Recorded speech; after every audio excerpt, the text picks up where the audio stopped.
Welcome, one and all. Today, I'm very pleased to present Dr. Dzwiza, the great mind behind the Archaeology of Ancient Magic and Ritual Practice project. Today, we're going to be discussing all sorts of topics related to the academic study of ancient magic and its history. Here is my co-host for the interview. I also have Dr. David Porreca from the Classics Department at the University of Waterloo, who's no stranger to the channel here at The Modern Hermeticist. Dr. Dzwiza received her master's in pre- and early history and in the archaeology of the Roman provinces with minors in classical archaeology and Egyptology, and her PhD was on the fabrication and use of inscribed magical artifacts based on Greek, Demotic, and Coptic ritual manuals. She's also held a 3-year postdoc position at Heidelberg University's Egyptological Institute, working on the translation of the London Leiden Magical Papyrus. Please go subscribe to the Archaeology of Ancient Magic and Ritual Practice channel if you want to support Dr. Dzwiza's work. Links are provided in the description box. I know how hard it is to break the first 1,000 subscribers mark, which is essential to unlocking all kinds of features on this platform, as well as getting all of the algo gods and algo daimones to take notice of your work and carry it aloft to new ears and eyes. So at the end of our discussion, we'll also talk about ways that you can support the work that she's doing. So without further ado, hello, Dr. Dzwiza. How are you doing today? Hi, I'm great. Thanks for having me. I'm totally delighted. I'm very pleased to have you, and I'm really looking forward to our discussion. So let's start with the basics. What are your most significant sources when it comes to the archaeology of magic, both textual and material? So when and where are they from? Who wrote them to the best of our knowledge? And how do they come down to us intact?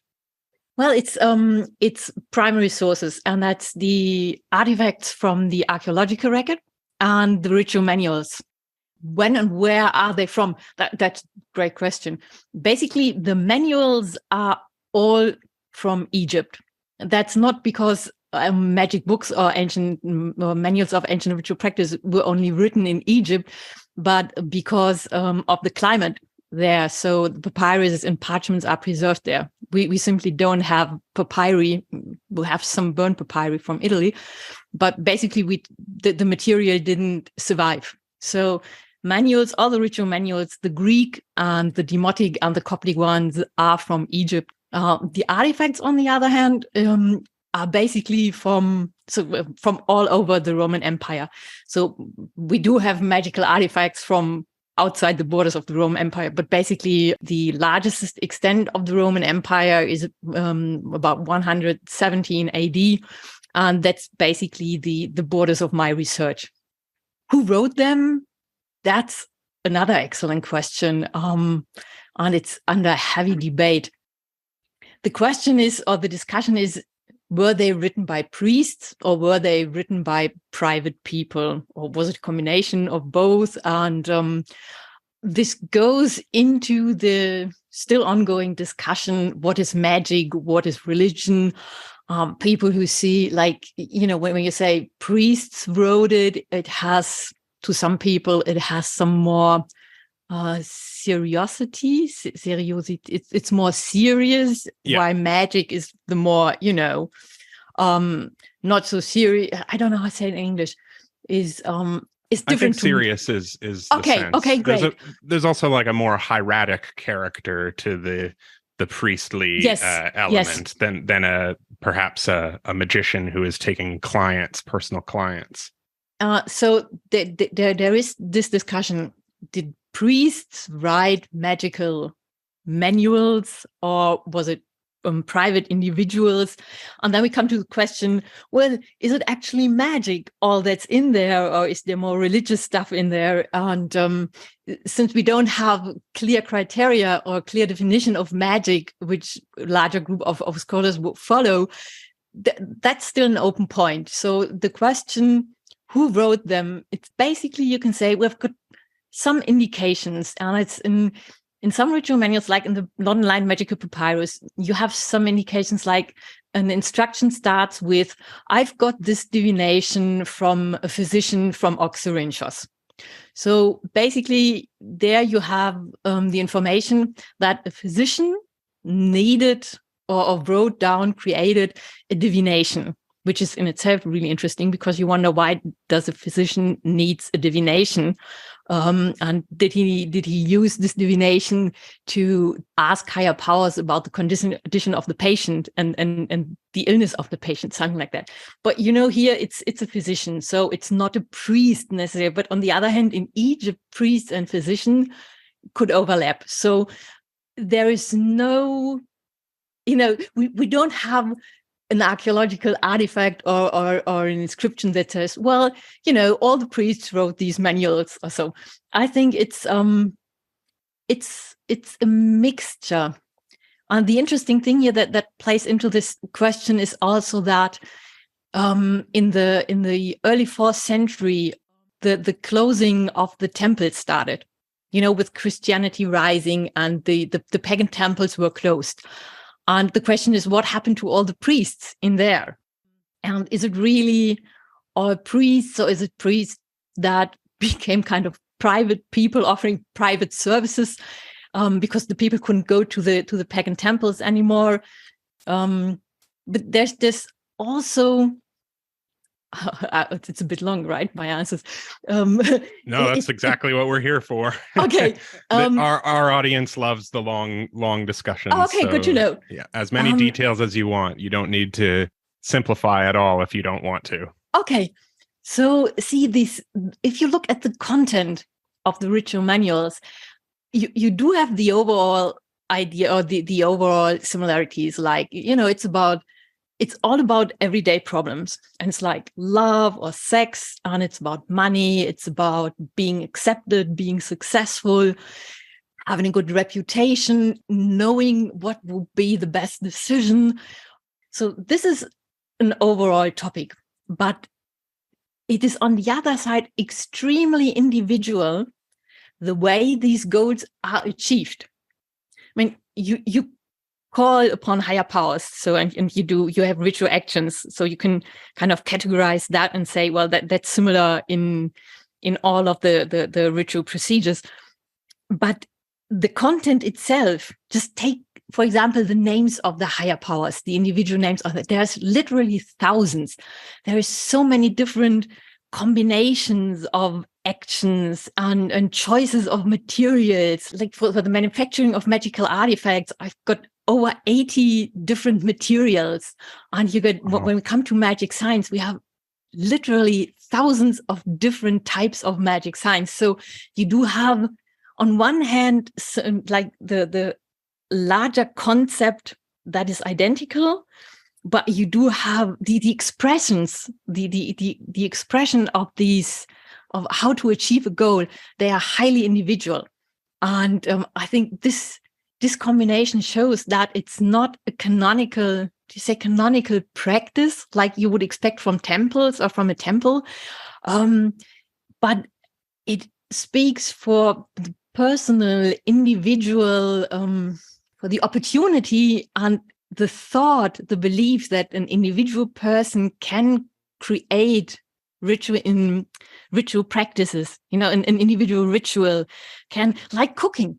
When you have the right knowledge, you can create your own rituals to achieve your goal.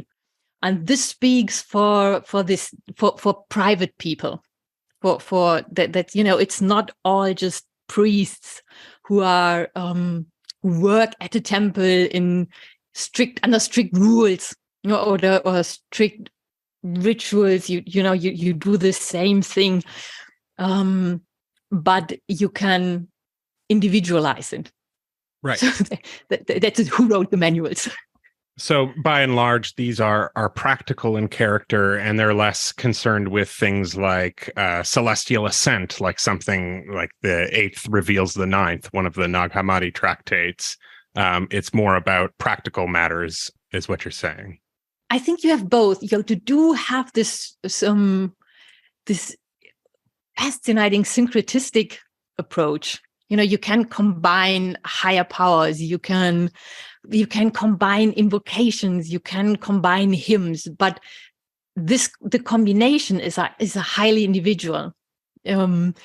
what names do you combine, and how do you interpret individual higher powers, especially like not the top level higher powers like Ra or Zeus, but like not necessarily minor ones, but the ones that we don't know that explicit from mythology and from preserved temples. And if I could step in just for a moment, I think your analogy of cooking is very consonant with my experience, at least in terms of translating the Picatrix text with Dan. And the closest analogy I found would be that the Picatrix amounts to an equivalent of translating the Joy of Cooking. That's cookbook, great. because it has sections of theory where the all the way from the butchering of the animal and which parts of the animal are good for what kinds of cooking, to how to prepare those cuts, and the rituals themselves take those cuts and bring them from the butcher's block to the plate through the rituals of cooking and preparation. And the analogy really resonates with me. And I'm grateful that I have some form of external confirmation from you that this is indeed the sort of thing that's going on. So thank you.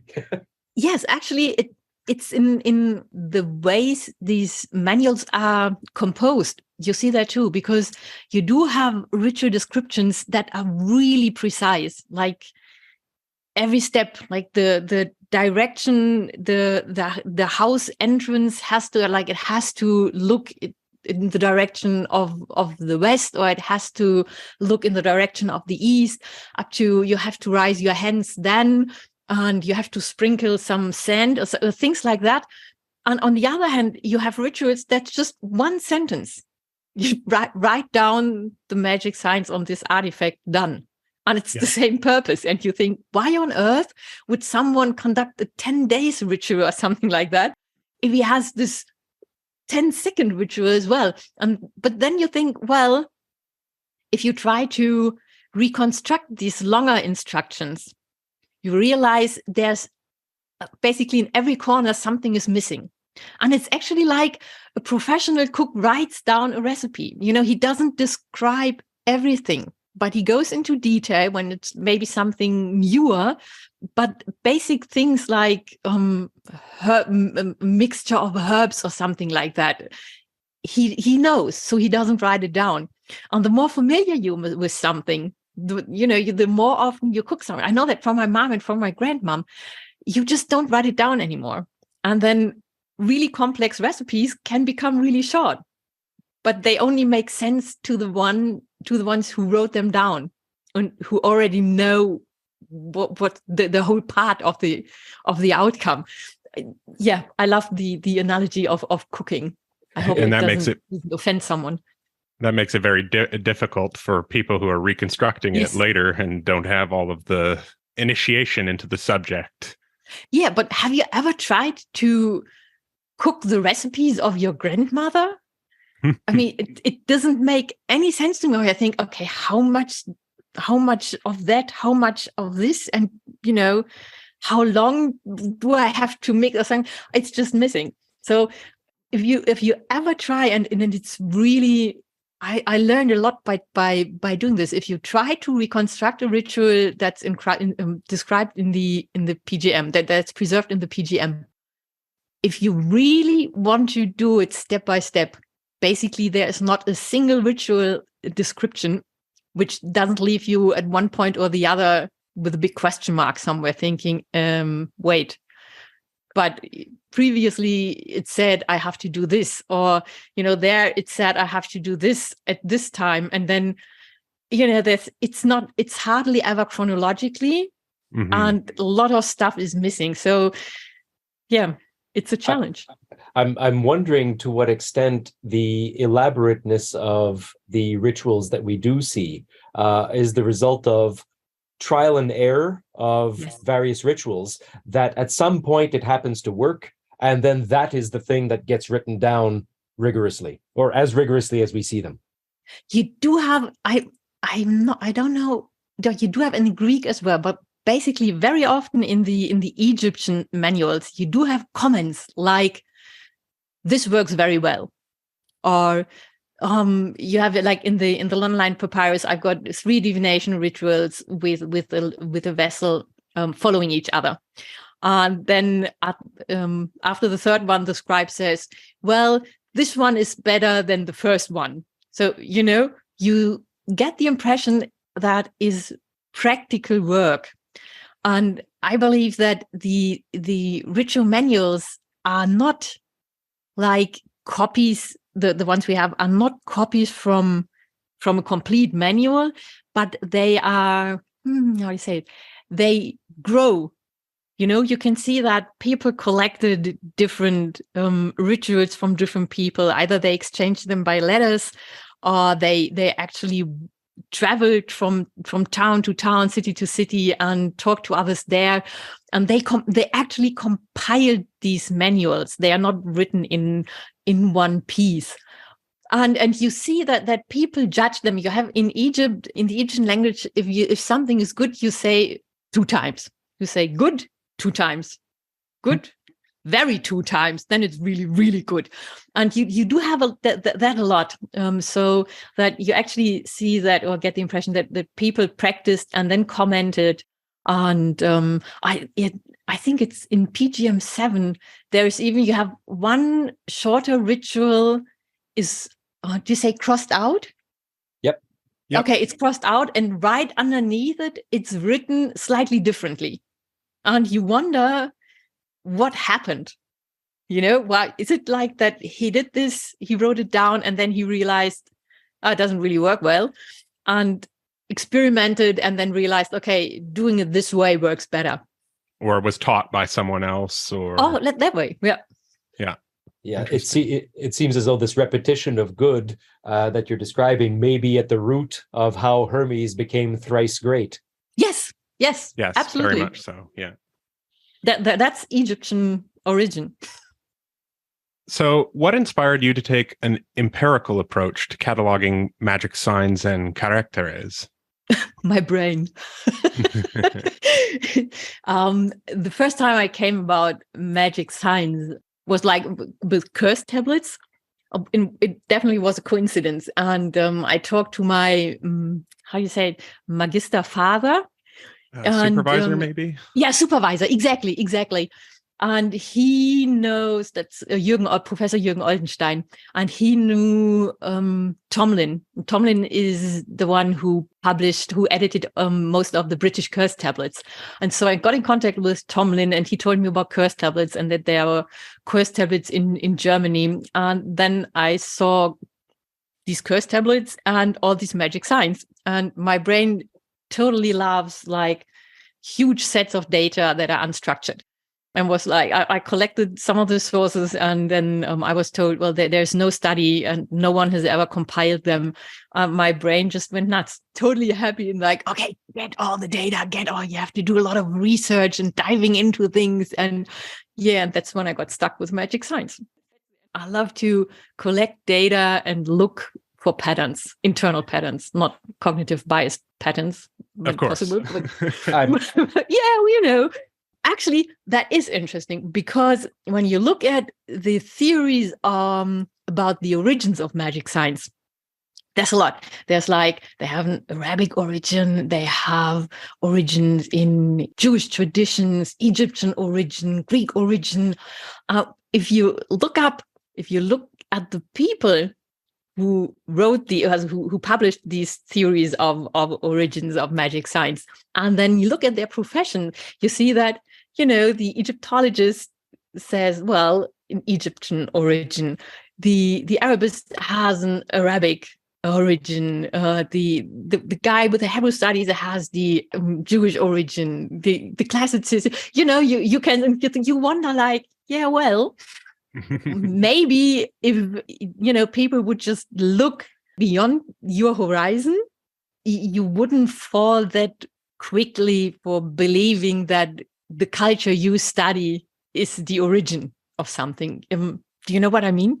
Yeah, it also Yeah. does violence to how porous these cultures were. So we have Greeks at Naucratis, and we have Israel is right next door, and the Eastern Mediterranean trade networks were very rich and constantly in motion. So it's very difficult to make these claims.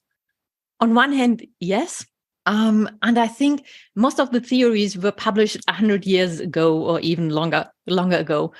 And I think you can sometimes sense through the text a bit of like, it's my culture, not my culture, but the culture I study, is the one that invented this system, this science, this idea. And I see that nationalist impulse very much alive today, even 100 years later after the great nationalist fervor of the 19th century. I still see people very, very strongly argue for this or that origin of this or that thing because it ties into people's self-identity and their worth and their knowledge. And it can definitely color the way that they interpret and analyze the data. Yeah. And if I can jump in for a second, I have to say I'm very sympathetic to your approach in terms of grasping a large data set and extracting the patterns in it. It's exactly what we ended up doing in part of our introduction to Picatrix, where all the different intentions or purposes of the different rituals in that text were compiled and divided into different categories that seem to explain to some extent why it is people would practice magic. What were they so desperate to achieve that they couldn't achieve through non-supernatural means? Mm-hmm. Oh. So I have to say that I really appreciate your approach, and it's very consonant with how I think as well. So it's a joy to chat with you. Oh, thank you. I enjoyed very much too. Sorry, to turn that out. I tend to be very happy by in such things, and when I can talk about my work. But I've been told multiple times that it makes me sound unprofessional.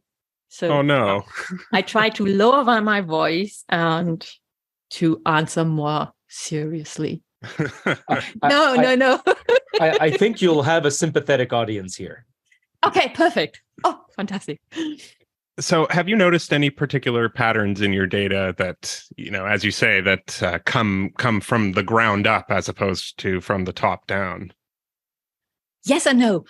The first thing I noticed is that on average, about 25% of the inscribed ancient magical artifacts were actually inscribed with magical signs too.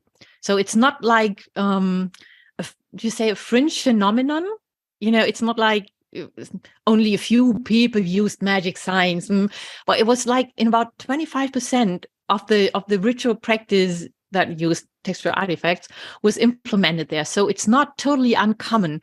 And I thought this was really interesting. And the even more interesting pattern is that ancient magic signs hardly occur on curse tablets. And I know that some people familiar with curse tablets so now say, wow, but the Roman and from Carthago and Apamea, they all have magic signs. Yes, but if you take a look at that, or if you consider that we got about 1,800 curse tablets, is really a very small amount that depicts magic signs. On the other hand, the lamellae, like the gold and silver and tin lamellae, I think with them it was almost 30%.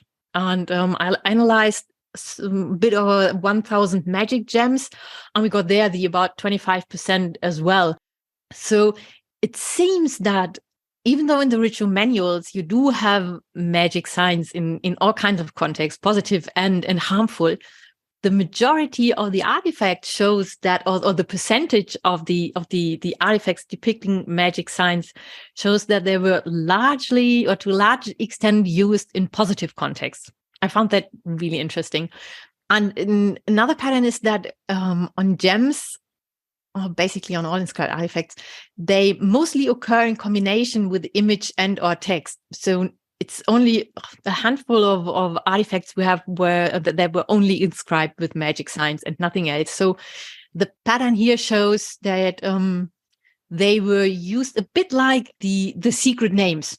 They are very common. Like you got the secret names of higher powers, which are it's a bit bad, but one scholarship still calls them voces magicae, while the ancient text actually calls them names. You do have them a lot, but not always. I actually wanted to pick up on a small part of what you've just said in terms of positive versus negative contexts for magic, because I had that approach to some extent for some of the analysis I just described about the Picatrix a few moments ago, and questions arose in terms of the ambiguity of these categories of positive versus negative, because a spell or a ritual intended to do harm on the surface seems like a negative kind of context, and yet doing harm to one's enemies or doing harm to some widely recognized bad thing, is that truly harmful? Exactly. That's a really good question. One of the many Baustellen, many spots basically science would have to differentiate better. It's currently like often it's very general approaches, like calling lead tablets curse tablets, which is simply wrong. Not all lead tablets are curse tablets, and not all curse tablets are curse tablets. So what's good and what is bad is basically often like the perspective of the one who makes this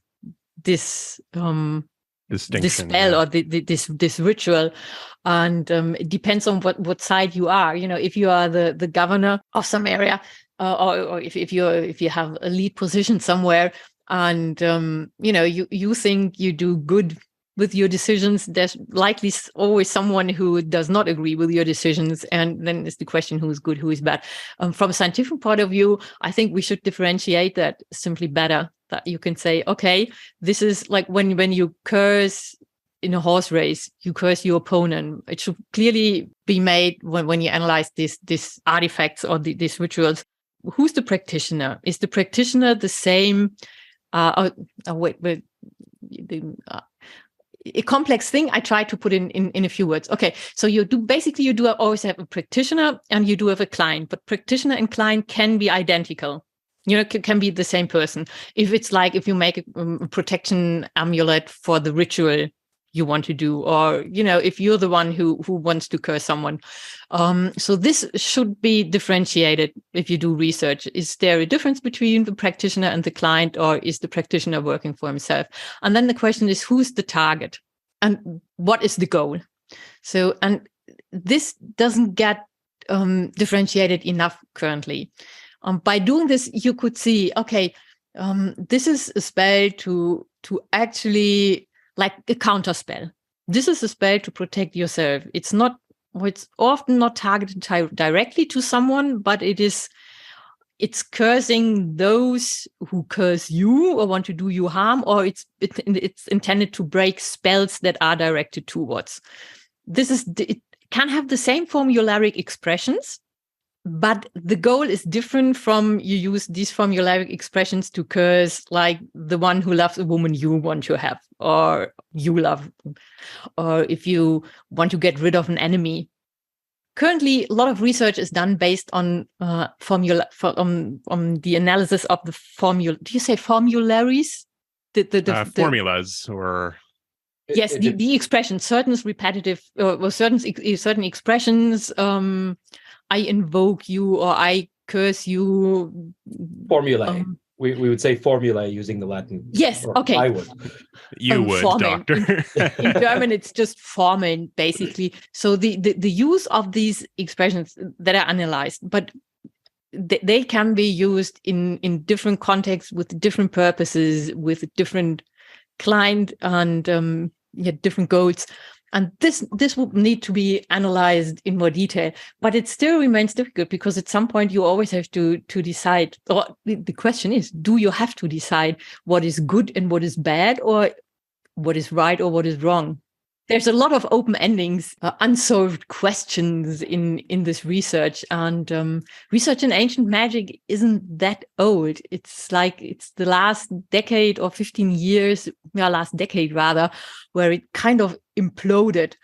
But like up until the early 2000s, I was at a conference in Rome in 2009, and I think we were about 30 people. which was huge. But they kind of had invited everyone to come.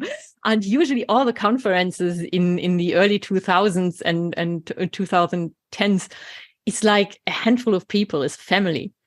And so we're just getting started. And one really big problem is the translations, that many people, even colleagues, depend their work on the translations, like on Preisendanz for the Germans and on Betz for the rest of the world. And if you take a look at these translations, they were made with best intent, I'm sure, but there are so many mistakes in there, and relevant mistakes, like how often you read in the translations the term magic or spell or enchantment or something like that. And if you take a look at the original words, like the original text, it just nothing doesn't come close to magia or something like that. And there is so much personal ideas in the translations. And basically, if you really want to do research in ancient magic, no matter what, you have to read the original text. The translations basically give you an idea, the direction you are heading, but they are not. Oh my God, I see it. I will get so many angry emails. No. The translations are just not sufficient for an analysis. Like, you see, a good example is the Barth curse tablets. Everyone knows them and refers to them as curse tablets. But Tomlin himself, the editor of these tablets, said they basically are not curse tablets. They are prayers for justice. And a few people use this term, but usually sooner or later they turn back to curse tablets. And this perception is so wrong, but hardly anyone actually goes and takes a look into the original texts. So it's really important to deal with these texts on their own terms, yes, and understand them using the words that they understood, not words that come from French translations from the 16 or 1700s, like spell or enchantment. It's 21st century translations. It's 20th century, 21st century translations. It's just this. It seems that the people who translated the text, or still translate the text, publish new magical artifacts. There is this thought of magic is there, and then this urge to use the term magic and to make it magical, to make it seem more magical, instead of just sticking to what it actually says. And sticking to the original terminology would also help us to better understand what is good intent, what is bad intent.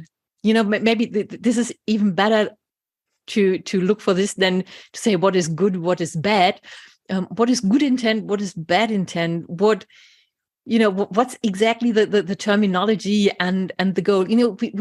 It's often you read a curse, it's a curse, and then you see, for example, it's a simokatechon, and that's like just to calm anger. And that's something really different. If you have this calming or restraining anger, the whole context gets a turn, gets a spin. It's suddenly not someone cursing someone, but it's someone basically protecting themselves of the anger of someone else. Mm-hmm. So looking at the original text, it's tedious, but in I learned that when I did my PhD. It's like there were about 300 textual artifacts that are described in the ritual manuals. And at the beginning, I just relied on the translations.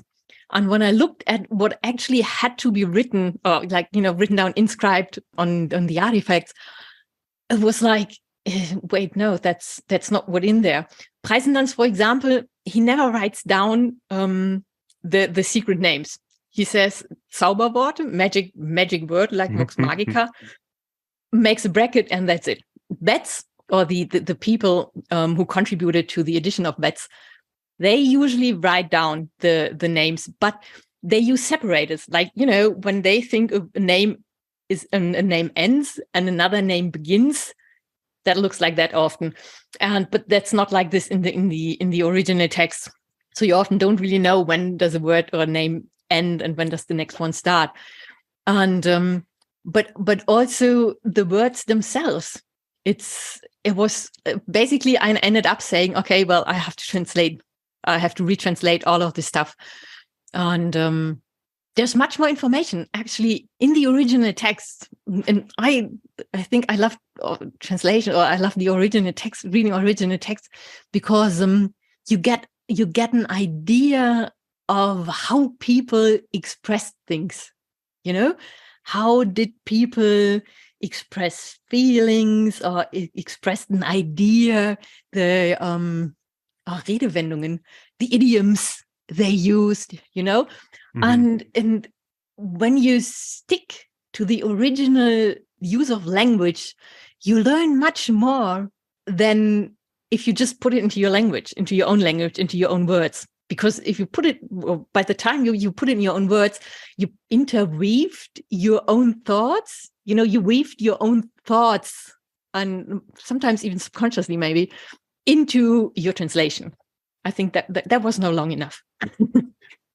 Yeah, that makes perfect sense, and that's why the importance of the ancient languages is so relevant, because there is no such thing as a good translation in a way.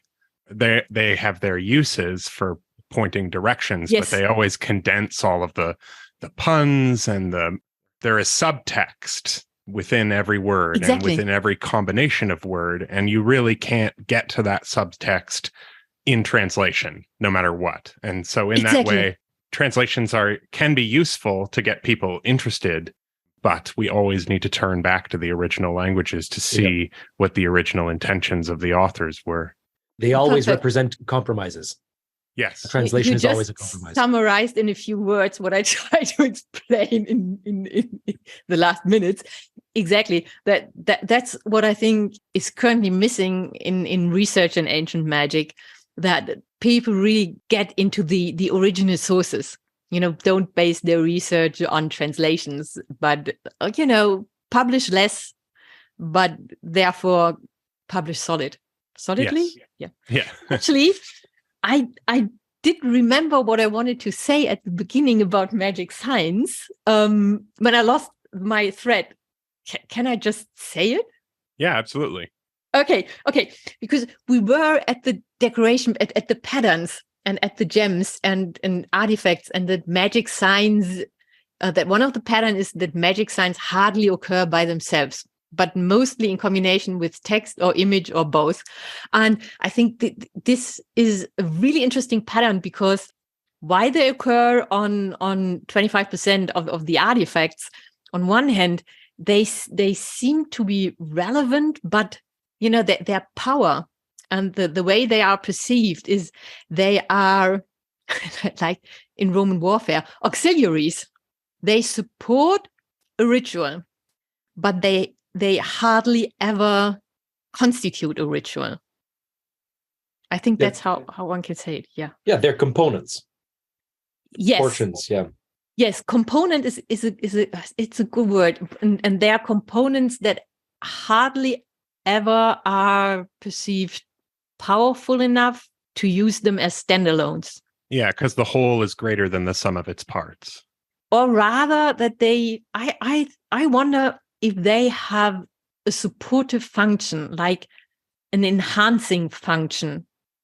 So sometimes we know exactly what their function is, but most of the times it's not preserved. So I wonder if the use of magic signs was always a supplement, a supplement to increase the power, to ensure, to have another tool to ensure the higher power does actually appear, listens, or does what you want to say. So thank you for being able to add this like half an hour later. So my next question is about the signs and symbols. And so how do we get from hieroglyphs to magical signs and symbols? Is there a transitional period? I was quite astonished to find that there were hardly any magical signs used in our extant demotic material. And so what is the transitionary phase in there? So I think first it's important to differentiate between language and the visual representation of a language, which would be the hieroglyphs, and the magic signs, which do not represent a language system or a language or writing system. I think, then the demotic sources, we do actually not have extant demotic sources. Actually, we do not have a single magical artifact inscribed in demotic. We do have a few manuals, and they are pretty extensive, but not in number. And the lack of demotic magical artifacts is amazing. And I don't think that there is no direct correlation between the hieroglyphs, like the formal appearance, like what the hieroglyphs look like. Mm-hmm. The only hieroglyphic looking magic signs do actually occur in the London Leiden magical papyrus. What might be, and that has to do with the question of the origin of magic signs. When came the idea, or when was the idea born that symbols can be powerful and used and implemented in ritual practice? It might be that's what I currently think is that the roots are Greek. So, and the Egyptians had the hieroglyphs, and hieroglyphs is Greek, and it means sacred writing. And the Egyptians had other cultures had this kind of writing or attitude towards their writing systems, but the Greek didn't. Greek is, it's not a particularly sacredly perceived language, and somehow I just get the idea that there will be a lot of comments to that. Let's say in the early phase there isn't, but in the later phase it comes about that there is, like on the mystery of the Greek letters, which you made a video on, for example. Yeah, but this is a very specific interpretation of a monk and his ideas of how the Greek letters were created by God. But I think the average Greek didn't perceive Greek letters as particularly coming from, they were not given from a god to the Greeks. Like Thoth, who gave the hieroglyphs to who created this, and you got a huge mythological religious package. Due to a lack of words, I say package around the how the hieroglyphs were created, and maybe it's because of this lack of a sacred language that magic signs can be partially, depending on the context, interpreted as not predecessors. How do you say it? When they come, precursors. No, followers, following. Subsequent, right. Yes. With the idea of hieroglyphs and their function in mind. But there's currently no, I say, scientific evidence to prove that, or arguments to prove that. It's a hypothesis. It's a theory.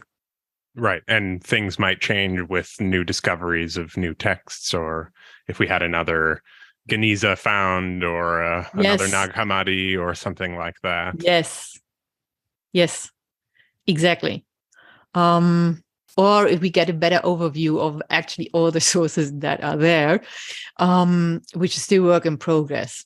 Right.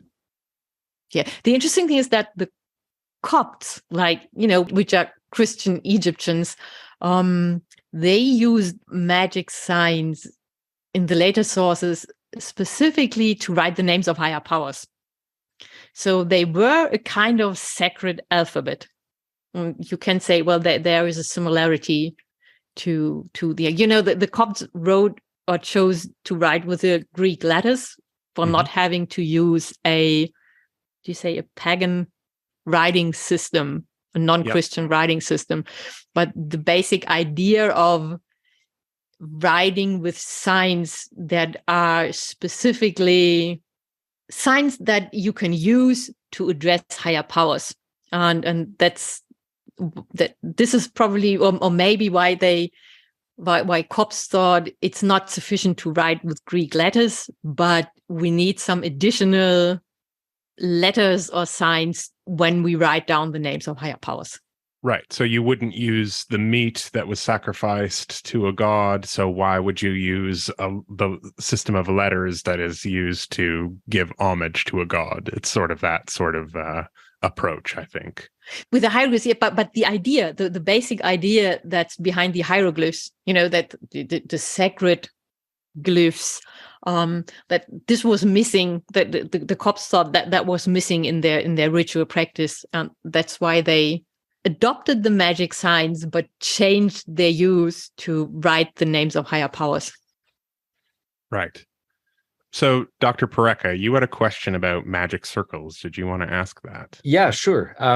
So I'm wondering to what extent your work brings you into contact with magic circles, because it's a question that's occurred to me, and I've done a little bit of work on this. And I'm wondering if you reckon that a similarly empirical approach to what you've taken to magical symbols, to categorizing them, might be a worthwhile approach to trying to better understand magical circles over history. That's a good question.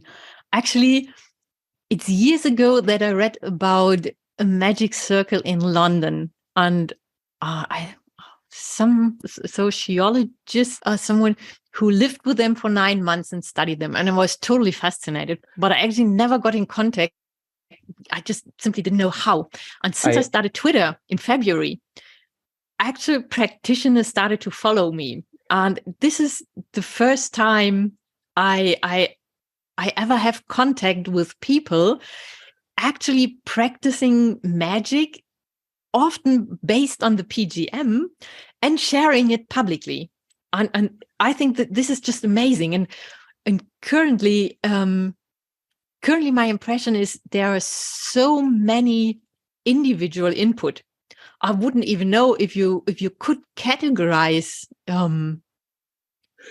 You especially circles. Okay, I think I don't know many people from circles. I know practitioners, but they are usually, my impression is that they practice by themselves. They exchange a lot online, like on Facebook or Twitter, but I'm not sure if they are in circles. I got the impression that they are more practicing individually. So this is, there's a bit of a misunderstanding here, I think. What I mean by magical circles are literal magical circles that are part of the ritual apparatus, rather than circles of drawn people. on the ground, for drawn example. on the ground, drawn in not the communities. Oh my God! So, you know what is my greatest fear with interviews is always I don't understand the question.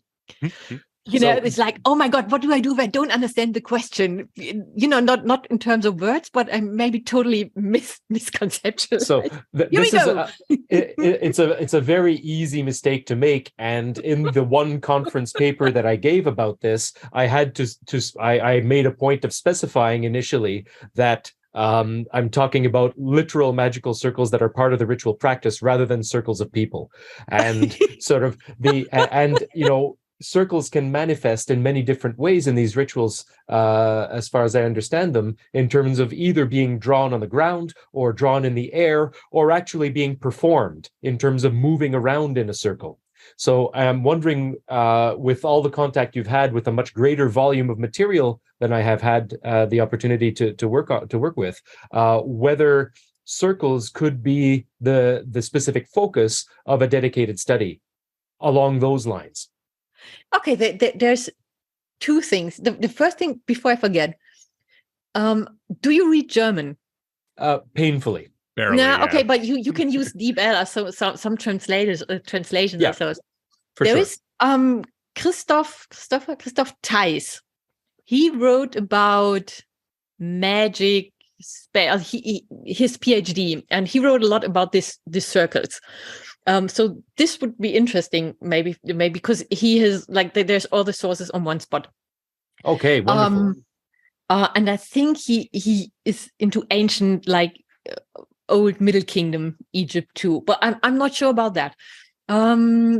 But from the sources, from the ritual handbooks, I'm only familiar with one circle that has to be drawn with chalk. The practitioner has to wear a cat's tail on his head for protection, and he has to draw magic signs, and it's not clear if they have to be drawn inside or outside the circle. And this is for protection. And the other circle mentioning of a circle I'm familiar with is Jamblichus.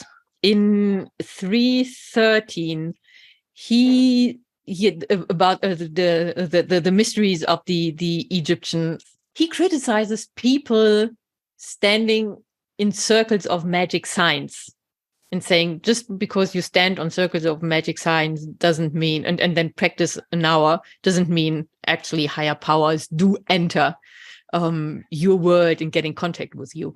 I know about, we have the triangle from Pergamon, who has protection magic signs on all lines, but it's not a circle. So circles are actually not such a big thing in the ritual manuals. So in the ancient, I'm not familiar with. Okay, I confess, I'm not really familiar with medieval grimoires. Fair. It's just so much material. And we don't know exactly when it comes about either, which is kind of why we ask here, because it's not so clear when that starts to become a standard practice. It's obviously a standard practice in the Solomonic tradition. That is actually a really cool question. Protection, you do have a lot of protection and self-protection for the practitioners in the ritual manuals. But mostly it's about you have to make an artifact, inscribed or not inscribed, but you have to make some kind of artifact you have to carry with you on your body when you call upon higher powers to protect, to ensure that they don't do any harm to you. But the idea of the circle, that's really, the Hecate triangular table from Pergamon. Mm-hmm. And this one has inside on all three sides magic signs, but it has also, and we don't see this on the photographs. I've been at the Antikensammlung and studied the objects for 3 days on spot, and that was pretty cool because I could actually hold them in the hands and could see them. And the triangular table has rims, like about 4 millimeters high, and on the outside of these rims are magic signs inscribed as well. And I think they clearly have a protective function. And it's, of course, it's triangular because of Hecate. So this comes pretty close, or this is actually the idea of protection by an enclosed shape. But the question is really, when did the idea of circles, because that's the Ouroboros actually. Yes. Yeah. Very much so. And, in the study I did for this conference, it was 2017, I think it was, I did make a point of comparing the PGM to the Picatrix to the Munich handbook that was published by Richard Kiekefer some 20 years ago or so. And I have 16 examples from the PGM of magic circles of some sort, whether they be 16. Ouroboros. Oh my God, I'm an idiot that I don't know them. That's really so. Do you mean actually circles, or do you mean the Ouroboros? So that I don't remember because it's been 5 years since I've looked at this. But the way I categorize them is between performative versus traced circles, and all of the PGM ones are traced. Okay, I'm happy that you say that, because okay. So you mean like it's a gesture? No, traced in the sense that they have to be drawn on something. Okay. As opposed to performative, what I called performative, which was literally walking around in the circle or gesturing in a circle while holding something, that kind of thing. And of these 16 that I found in the PGM, 14 are on movable objects, whereas 2 are on fixed ground, which contrasts with the Munich handbook that dates to the 15th century, where there are more fixed ones than movable ones. I'm really Sorry, I'm still stuck with the fact that you say you got 16 mentionings of circles, and because circles is something that has to be drawn, and that's absolutely my topic. And I'm just scrolling through bets here, looking for this, because I wonder how I could have missed so many instances. I find this really interesting, and I wonder I'm wondering myself whether it is these circles appear in bets, or are they in the actual originals, which is sort of what I have in mind behind my question in terms of asking you, who are much more familiar with the originals than I could ever be. Also, I just found a source, and I remember now that, it's in my PhD, actually. Oh my God. I really have to do something about my memory. It's PGM3, 282 to 409, at the very beginning. And on the table, carve in a circle these characters. So it's even magic signs that have to be written down in a circle. That's what I'm getting at. That's really interesting, because my brain totally missed that. The idea that it has to be written in a specific shape. That's awesome. Thank you for raising my awareness for this. And maybe there's some potential future collaboration that can result from this. Oh, that would be awesome. I would very much enjoy that too. And that there's so many. I mean, we all know the artifacts, all the gems and the papyri, and PGM7, where you actually do have the drawing of the Ouroboros encircling the inscription as a protective amulet. It's there, but I never, in all the gems, so many gems do have this Ouroboros, which makes it. I never actually kind of brought that together. Yes, it would be awesome to talk to you more about this. Definitely. I've always wondered if it's somehow related to the cartouche, because the cartouche is an enclosure, but it's not quite a circle, and it does protect divine names. I wonder if that was a link between the circles of protection and the concept from there. That sounds great. Mm-hmm. Yeah, but that has potential. I think so, absolutely. But I definitely not. I'm not a specialist in like cartouches and their origin and their meanings. So I can imagine that there is a connection. It makes a lot of sense, like the transmission of the concept. I mean, of course, there's always the need of protection, and the circle or some kind of enclosed shape does make a lot of sense. But I couldn't prove it archaeologically currently. That would be interesting to look into there. Definitely. So my next question was just about magical blinds. So one of the things you discussed in one of your presentation was the use of these blinds. So that is of animal parts being coded language for plants. And this stands in stark contrast to what we find much later in a work like Picatrix, where the use of animal parts and animal sacrifice is quite unambiguous. So how do we know what animal parts or bodily fluids, for example, are really ciphers for plants and stones, and which are actually animal parts? We don't. Okay. And this is something I really hope I get. I posted about this. I mentioned it in several videos, and this is something that would really be interesting to analyze, and it would be so great. I think you could even make a PhD out of this, to see, like, we have Greek sources and we have demotic sources where this where encrypting the encryption of Zutaten, where you have ingredients encrypted. So this idea, this technique is preserved in Greek and in Egyptian ritual practice. So what would be necessary is to collect the few instances where we have the code and the key. So that it's PGM12. We have a long list of ingredients with their translation. And in the London Leiden Papyrus, we have, I think it's over 100 instances, and we do know the code. It's both, not both. The London Leiden Papyrus is a monoalphabetic code, and it's encoded. It's published by Griffith and Thompson in their third volume.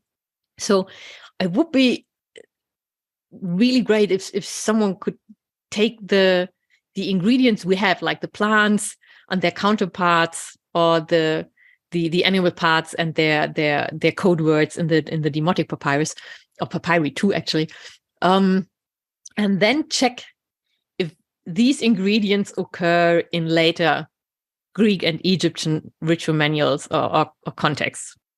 And then we could see, okay, they do actually occur. Will even be better if you have like two ingredients in the same, that you can say that that's coincidence. But if you have two of these ingredients or even three, coincidence becomes less possible, wahrscheinlich, less likely.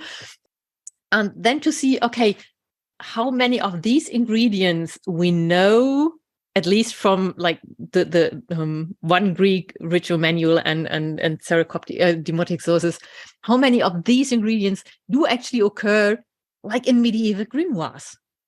Mm-hmm. And this is something that I think I said it in one of the videos. I think, imagine the consequences if this would really be common in the ancient ritual practice to encode your plant-based ingredients with animal parts. And it's all about knowledge. Ancient magic was all about knowledge. And now imagine someone gets hands on an Arabic translation of a Greek ritual manual, but without knowing the key or the fact that they were encoded. It just gets what will be transmitted the way it is, which would basically mean that as a consequence, a lot of practitioners use the wrong ingredients. Fundamental well-based study is missing, and that would be really, really interesting, I think. So my next question was about the people in the Greek magical papyri. So we hear of various magoi like Pibekis and Pancrates and these other mysterious figures. Do we know anything about these men? Are they even the people who they claim to be, or are they titles, or are they? Do we know anything about these individuals? I think. Wait a moment. I think the most extensive study is from Matthew Dickey, Magic and Magicians in the Greco-Roman World, and I got it here, but I haven't read it or I don't remember everything I read. So I do recall that for some magicians, there is the question, were they historical people, and could the people who referred to their names know, or could they have known that they were historical people? Or is it more like that you refer to, like you say, Jesus the magician? Yeah, or Merlin or something like that. Yes, and without actually knowing that they existed, but because, no, it's not just a myth, but because their name has power in the thoughts of people, you use it to increase the relevance of your own practice. So, but on the other hand, this example I had at the beginning, where we have the divination ritual that starts with, I've got this divination ritual from a physician in Oxyrhynchos. You don't actually have the name here, but you do have the reference to a person, and it's likely that this person actually did exist. So I think it's the same as also often in research. You have to differentiate. It's people. So you do have a whole lot of people, a whole lot of different people with a whole lot of different intentions and goals. So on one hand, people could use names of people at least they believed were real, and others likely or might have used the names to increase the relevance of their own rituals. And basically, that's all I can say to that, because I haven't done research in the names. I always thought I should read Matthew Dickey in detail, but that would be the book I would Excellent. recommend to read. I mean, that's good for our audience. A book recommendation is as good as anything. Yeah. No, it's a really cool book. It's really big, and he's done a whole lot of research. It's all kind of sources there. Yeah, if you want to know about magic and magicians in the ancient world, it's his book. Excellent. So just to start winding things down a little bit, I wanted to turn a little bit of attention onto your project, especially your Kickstarter project. Oh, thank you. Did you want to talk about that a little bit? What is it that you're doing, and are you still collecting some funding for it, and so on and so forth? Yes, funding. The project ends Sunday, European time, Central European time, at about, I think it's 10 p.m.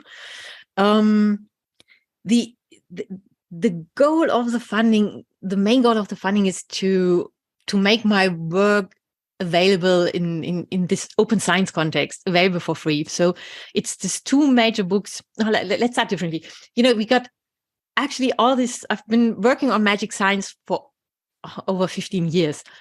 And I've got thousands of sources and thousands of magic science. And I had a 3 years grant, but the catalog and a source book were excluded in my initial application. So I had to rewrite it. And I think this would be basically, if you want to analyze anything or research anything, you have to know the sources and you have to have a structure to analyze them. So this crowdfunding is basically about my source book of ancient magic science and the catalog of ancient magic science. The source book helps you to get an overview where that did magic science occur. So it's a compilation of the artifacts and the ritual manuals that depict magic science.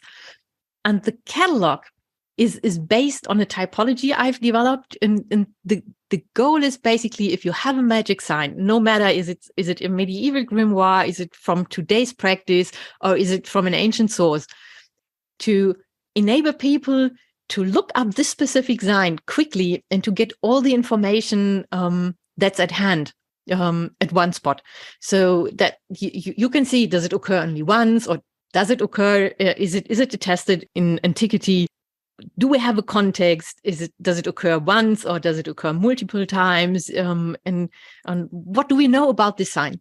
And this is what the catalog is about. So that you basically, the typology helps you to, some of the signs are really complex, and the typology helps you to really quickly find a sign and then get the information about it. And the Kickstarter project is about this, and about a documentary of the ancient ritual manuals in which magic signs occur as well, to make it available to everyone. Because if I would publish these books with a publisher, they would cost like 400 or 500 euros or more, because both books have far over 1,000 pages each. And who can afford that?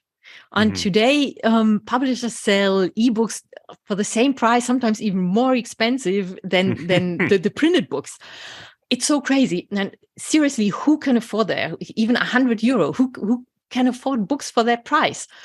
And the idea is, because research in ancient magic is still so often this elite, restricted knowledge. Not many of us, and that sounds a bit weird, but there are not many academics actually going to the public, reaching out to the public, being on Twitter or being on social media, and sharing knowledge. And if they do, to a very limited, or in a very limited way. And the goal of the Kickstarter is basically to make a huge pile of, on one hand, the essential pile of research in ancient magic available to the broad audience, basically everyone who wants it, because the goal is to make these books available for free. So everyone who's interested in magic science and sigils, I basically just learned that the common term in the broad public is not magic science, but is sigils. So everyone who works with them or wants to know more about them would have a source, an immediate access to a source to get academically based knowledge about them. So no speculation or whatever, but here, that's the sources, that's what we know, and easy accessible. So that's basically what the crowdfund is about. That I don't have to publish my work in costly print books. And I mean, print books, they usually publisher have I said Auflagen. They print 300 books. If you publish an academic book, it's usually like 300. And there's so many fundamental research in ancient magic and ritual practice that is not printed anymore. That's out of print. Bit by bit, they are digitalized by now, but it's still in many ways it's different to get access. So the idea is basically put the knowledge in the open and make it accessible to everyone who wants, and not restricted to academics, to people with access to a university library or with the financial means to buy those books. So that's what the Kickstarter is about. Yeah, excellent. That's a very admirable cause. So where can people find information about this project and about your work? So where should people follow you on Twitter and on YouTube, and how can they find your Kickstarter project if they want to contribute? Follow me on Twitter with my Twitter handle Antike Magie, and I'm on Twitter, on Instagram, and on Facebook, and the project is linked there. So it's in my Twitter bio. You can just click there, and I think in my Instagram bio as well. And it's on Kickstarter, and the project is called The Archaeology of Ancient Magic and Ritual Practice. Just look on my Twitter account. And I'll have a link in the description for. Oh, that's awesome! Things. Great. And it's so easy to talk to you, and thank you for giving me all the space to answer for these extensive answers and not interrupting me. It was awesome. Thank you so much. Well, thanks for coming on the show, and we really appreciate your presence here. And hopefully we can have you on again and talk about a lot more stuff, because this is an inexhaustible subject, and I'm sure that the audience will have questions. And if they wanted to reach out to you, what's the best way for them to reach out? Perhaps Twitter. Yeah, that's the same for me. All right. So I think that covers everything that we wanted to do today. And I wanted to thank Dr. Dzwiza for coming on the show. And thank you, Dr. Porreca, for co-hosting with me. And I hope that everybody enjoyed it. So thanks for listening.